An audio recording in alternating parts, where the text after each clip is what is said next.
You want me to put that on my Tudor?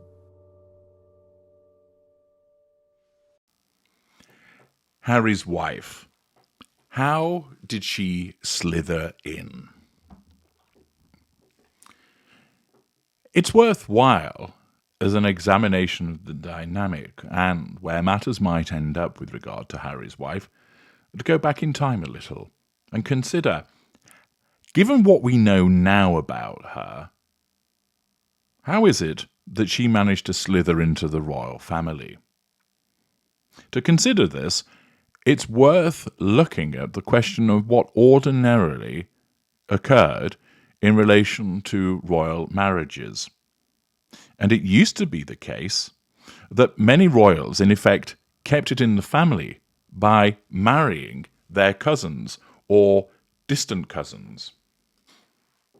Even Her late Majesty, Queen Elizabeth, was related to Prince Philip, who she married through a number of different ancestors.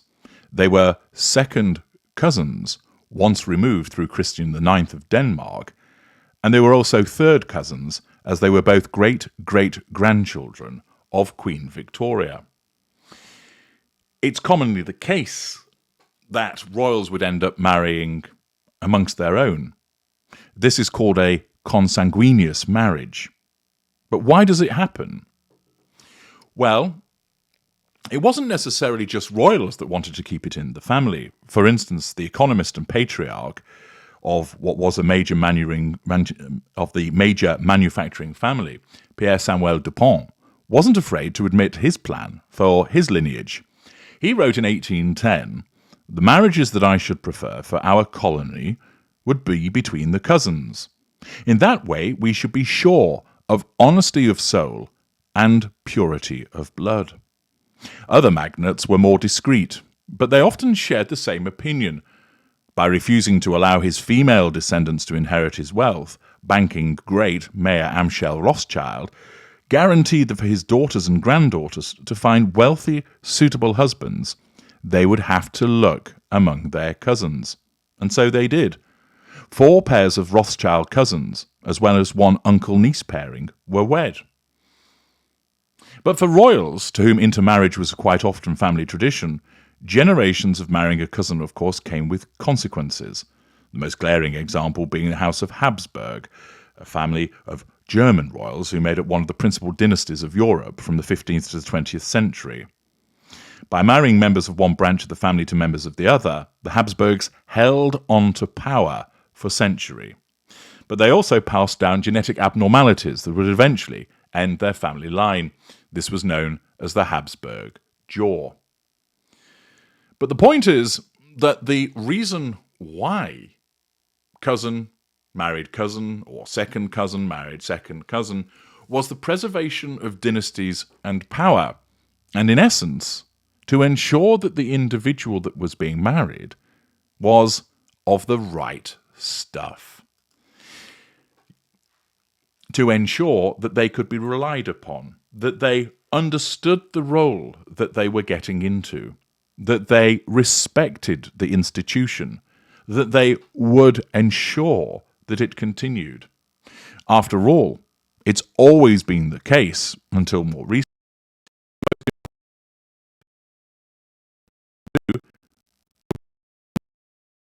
just all the shenanigans in that regard. And therefore, when considering someone to marry, it was about ensuring that they were the best fit. Many of you will be aware that marriage was actually essentially a contract that was there for the preservation of wealth, property, and power, and wasn't about love. Indeed, the king, as invariably was him, would have numerous mistresses. Those are the individuals that he tended to love, and it was just serendipity if he happened to fall in love with the person he was actually married to. Marriage, for love, was something which came about from commoners rather than royalty. But the point was, it was about ensuring at the royal level that the person that was marrying in was right. Now, of course, there have been instances of commoners joining the royal family before. Take, for instance, Camilla. She was a commoner, and therefore permission had to be obtained from Queen Elizabeth II for her to marry, and also the fact that she'd been divorced before. Because as a consequence of King George III's Royal Marriages Act of 1772, senior members of the royal families cannot marry someone who's divorced. And therefore permission has to be provided by the Queen. That Royal Marriages Act was actually then repealed in 2013 for the Successions to the Crown Act, which meant only the first 6 in line to the throne needed the Queen's permission in order to marry. And if she objected to the individual at that time, the marriage wouldn't happen.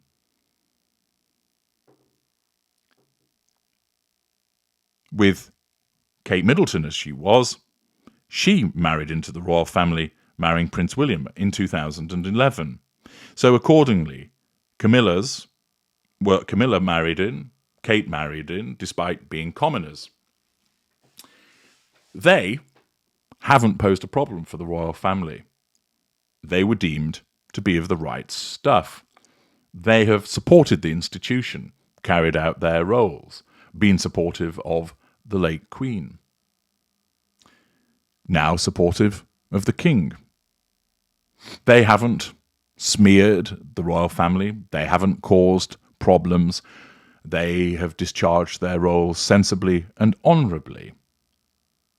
Now everybody has got some skeletons in the closet, but those two certainly don't have as many as Harry's wife is rumoured to have, or has been proven to have. And therefore, in the circumstances, given the importance of the individual marrying into the royal family, it's clear that they would undergo some form of vetting and background checks, ensuring, for instance, that the individual isn't linked to an anti-monarchist organisation as a very obvious example, that they haven't had a particularly shady past. And therefore, it must be the case that with regard to Harry's wife, a dossier and portfolio was created showing that she did indeed have some shady behaviours from the past. Dependent upon which rumours you believe, this would include, for instance, the fact that she was already divorced, not such a problem as it once was, but the possibility that she'd been married twice before and not just once. The possibility, for instance, that she was involved in the alleged hazing incident. The possibility that she was a yacht girl, that she had been prostituting herself, not a good look at all. The possibility that she actually knew Prince Andrew before entering into the relationship with Prince Harry. The fact that she was not well regarded by many people for her behaviours and conduct, with various instances of drawing people in, dropping them, and using them. The fact that it was suggested that she basically had to go to Argentina while the heat died down with regard to some of her behaviour. And other rumours besides. Now, it could be that all of those things were just rumour, and basically she was a lady who had come from a reasonable background, whose parents had divorced, who was involved in acting and had been married once before, and that was your lot. But given the preponderance of evidence and behaviours, some of which I have examined, it's more than likely that the dossier would have shown various things which would have caused a concern to the Queen, and certainly called into question her suitability. On the one hand, some may have said, well, American, biracial, there's an opportunity there to show some modernity, that this shows that the royal family isn't all made up of white, upper-class individuals, with a few commoners who've married in. So this is a useful opportunity to utilise that. But notwithstanding that, the individual has to be made of the right stuff. And notwithstanding certain background behaviours, would have to be seen to embrace the institution and support it. Take, for example, Mary Mette, who has joined the Norwegian royal family. She had a slightly spicy past, which involved a sex tape and the taking of drugs, etc. But she has married into the Norwegian royal family, narcissist that she is, but has embraced that institution and hasn't essentially caused it any problems. More about her on another occasion. But with Harry's wife, there was probably sufficient information for the Queen to think, we might have a wrong 'un here. and therefore she's not suitable. After all, Harry was sufficiently senior, and although he was not the immediate heir to the throne, if something had happened, for instance, to William and his children, Harry would be up next, and therefore it was a mildly important consideration as to who he might marry for the continuation of the monarchy. Therefore, background checks will have been undertaken with regard to Harry's wife, and they undoubtedly, through the material that would have been investigated, have thrown up causes for concern. This then leaves us with this clear question: given that checks will have been taken and that information would have been found out about her, how on earth was she admitted to the royal family and seen as an appropriate candidate for marriage to Prince Harry? It seems to me that, based upon what Tom Bower explained about the Queen essentially saying, well, I suppose I'd better say yes, that the Queen was reluctant to give that permission. And the Queen will have been reluctant to give that permission, to my mind, for two reasons. One, she was party to the information that the relevant vetting agents had located. Two, her own dealings with Harry's wife enabled her to realise we've got a wrong 'un here. Remember, the Queen was no fool. She was a normal, and she had dealt with plenty of people similar to Harry's wife in her reign. And therefore, while she might not necessarily have realised she was dealing with a narcissist, she will have picked up upon certain behaviours and recognised that this person is or likely to be a problem, and therefore wasn't keen, didn't regard her as suitable. Indeed, knowing the Queen's charity, she probably would have put it in terms of marrying into this institution, Harry, is difficult for anybody. There's a lot of expectation, there's a lot of changes that have to be made, and not everybody's up to it. So she could have phrased it in a way to suggest it's not so much to do with her being a wrong 'un and everything to do with some people just aren't able to deal with the institution as it is. However, notwithstanding the fact that she clearly identified that Harry's wife was not appropriate, she, albeit reluctantly, gave her permission. Why? It seems to my mind that, quite simply, Harry had been manipulated into a position of thinking that she was the one.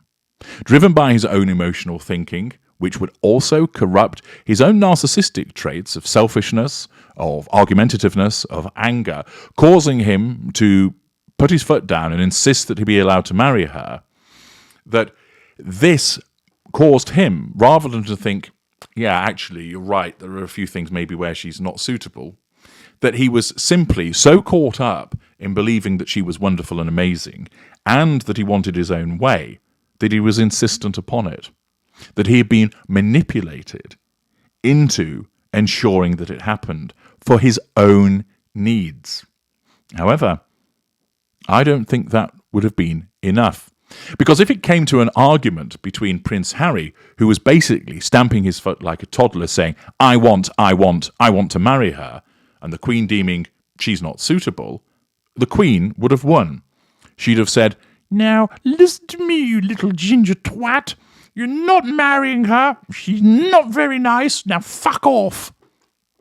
And she'd have smacked him on his bottom, making him a member of the Pink Bottom Brigade, and sent him on his way.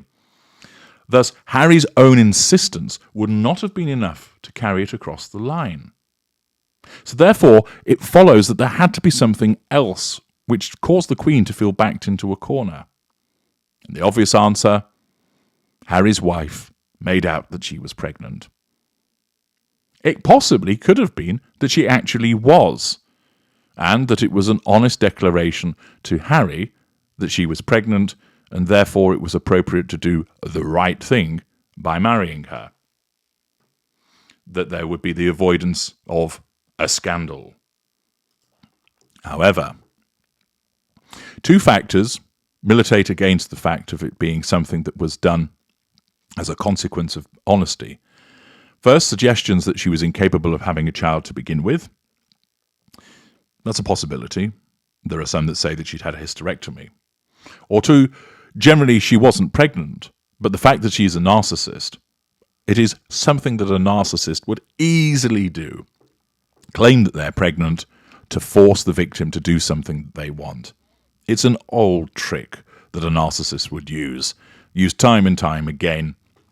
And it's not just narcissists that would necessarily use it. Non-narcissists can do as well, where they've had a diminution of their emotional empathy. But we're talking about a narcissist here. And the point to remember is that with regard to that narcissist, it is very much the case that a narcissist would easily, as a consequence of their sense of entitlement, absence of emotional empathy, engage in saying, yes, I'm pregnant, in order to get what they want. Accordingly, in the circumstances, what would then occur is that Harry's wife, driven by her narcissism, which recognized that Harry was easy to control, that he had plenty of fuel, that there were marvelous character traits and residual benefits on offer, he represented a prize way beyond anything she would ordinarily be able to obtain, that her narcissism basically said, full steam ahead, we have to ensnare this motherfucker as quick as we possibly can. We need to get married to him, and in order to do that, let's cause her to play the fake pregnancy card. Thus, she says to Harry, I'm up the duff. Harry seemed to do the right thing, then goes to Grandma and says, Grandma, I want to marry her. Well, Harry, I'm not sure she's suitable. Oh, come on, Granny.